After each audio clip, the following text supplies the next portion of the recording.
Well, good morning from Napflion, Greece.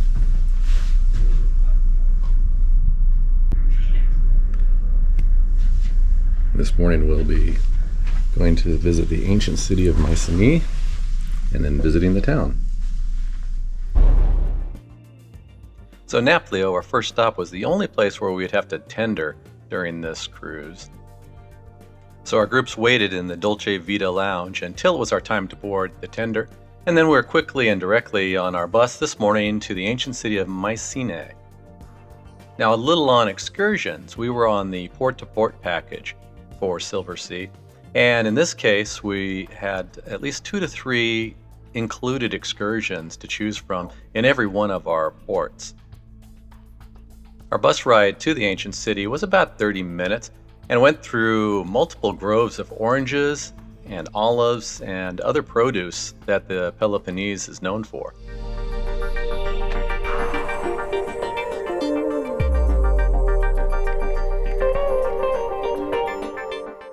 So given the age of most of the travelers on Silversea, our first stop was the restroom. So while waiting for the group, I made a friend. And he actually ended up being a really excellent tour guide, showing me where one of the ancient tombs was right outside of the museum.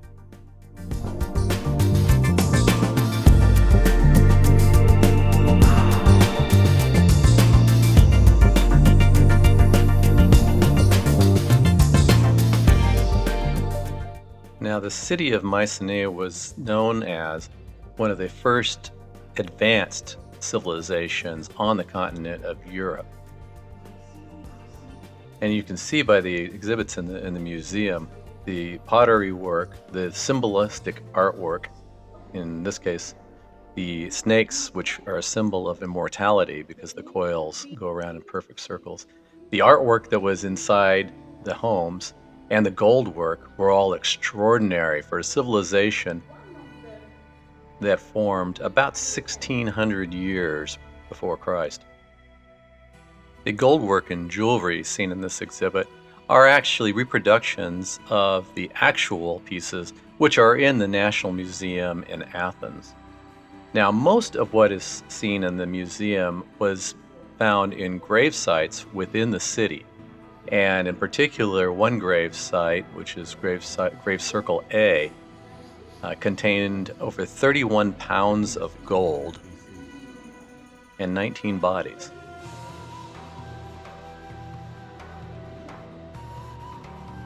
So the city of Mycenae is really where history and myth collide and combine. So to put things in perspective, the people who built this ancient citadel existed at least 500 years before Homer told the story of the Iliad, King Agamemnon and leading the assault on Troy. The Mycenaean civilization existed almost 1,000 years before the golden age of Athens. So there was a lot of history telling through the myths, through the stories that kept this citadel and this people alive. But what we do know is what we can see in their artwork, what they've left as far as their architecture, and even the links they had to modern Greece through a language, the Linear B version of the Greek written language. It is truly amazing, though, what was built such a long time ago. In fact, the walls are known as the Cyclops walls because the belief was that no human could have lifted stones so heavy and put them in place so perfectly.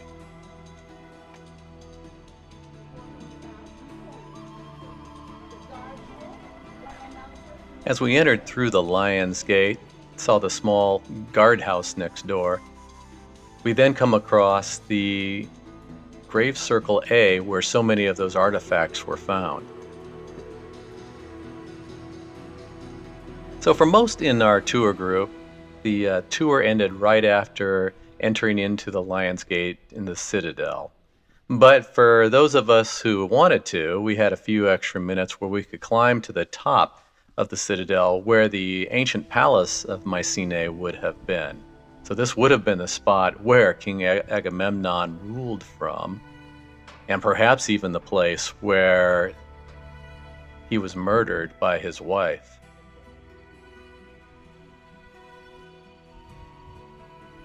So not sure exactly how all that transpired or where in the complex it happened, but I do know that the views from this vantage point are truly spectacular of the Greek Peloponnese below. So what ultimately happened to this citadel? Well, the quick answer is we don't know, either through civil strife or attack or a sudden disaster such as famine or an earthquake. But we do know that the citadel was abandoned well over 800 years BC. The treasury of Atreus, also known as the tomb of Agamemnon, although it's likely this is not really the tomb of Agamemnon, although some tourist guides and even some tourist sites will claim so. The timing seems to not quite work out. But what we do know is this was the tomb of a Mycenaean bigwig of some sort, perhaps the son of Agamemnon, Orestes, or his vengefully murdered wife, Clytemnestra. What we do know about the tomb is that it's a clear demonstration of the engineering sophistication of the ancient Mycenaeans. Note the dark soot stains all along the dome. It's a clear indication of millennia of shepherds staying warm through the nights long after the tomb had been robbed. Once inside the tomb, we found a second room just to the right of the entrance. Perhaps a guardhouse, a treasury? Anyhow, I'd never seen a tomb with a guest room before.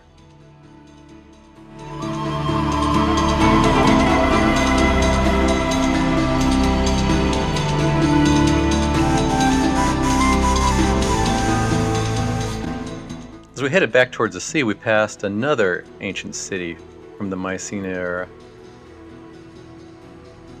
And as it just happens, it was very close to a gift shop where reproductions could be purchased, including a certain person's necklace. Money well spent helps the local artists. Anyhow, it was time to head back for lunch, and this time a margherite pizza from Spacca Napoli, which was excellent, before heading on to shore and exploring a little bit of Napflion. Donna wanted to explore a little bit of the town, but my goal was to climb up to the top of Fort Palamidi, get a little bit of exercise to burn off that pizza. Palamidi is the largest and highest of the three forts built by the Venetians in Napflion.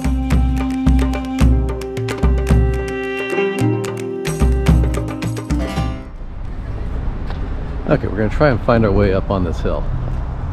Wish me luck. 900 steps away.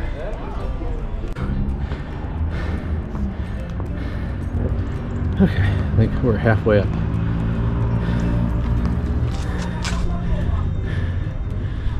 Yeah, it's going to be closed when we get there. We've got a little grotto here where heart attack victims can be laid out.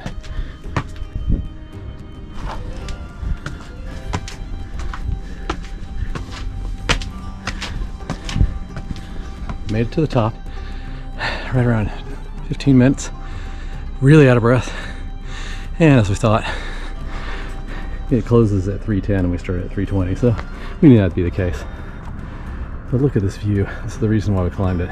That, and I didn't get my morning run. Wow. Spectacular.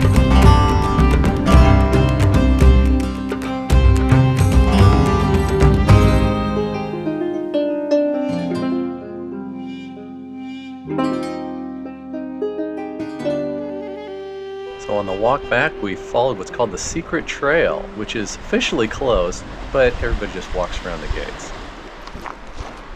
And it's well worth this small act of defiance. Enjoy the sights and sounds along the Aegean with me. It's a tough walk back to the ship here. Okay, I'm officially not that adventurous.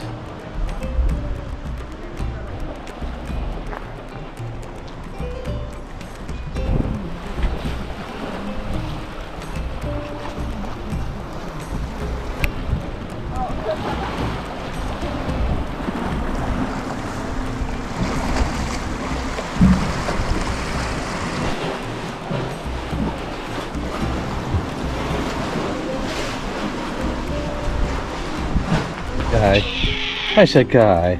Oh, there's a guy. Off those.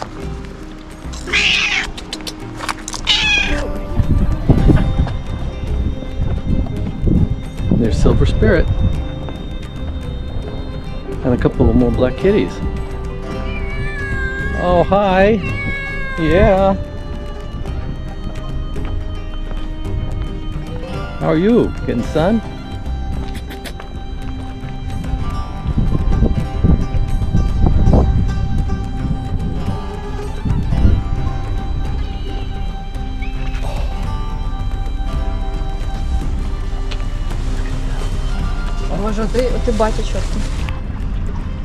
Okay, so we climbed that hill up to Fort Palamidis.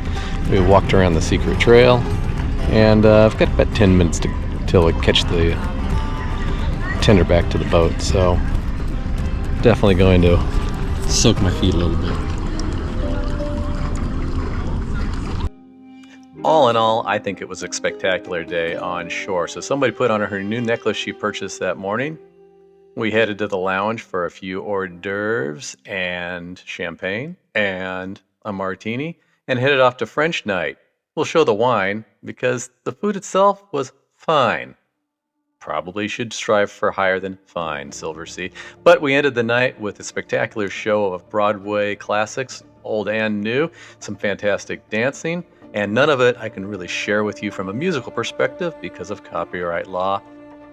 What I can say, though, is the musicians and the performers, particularly the vocalists on this cruise, were some of the best we've seen on any cruise line, not just for its size. So the entertainment on the Silver Spirit was not to be missed, whether it was the band playing in the lounges or individual artists playing in the bars or anything that was played in the Venetian lounge.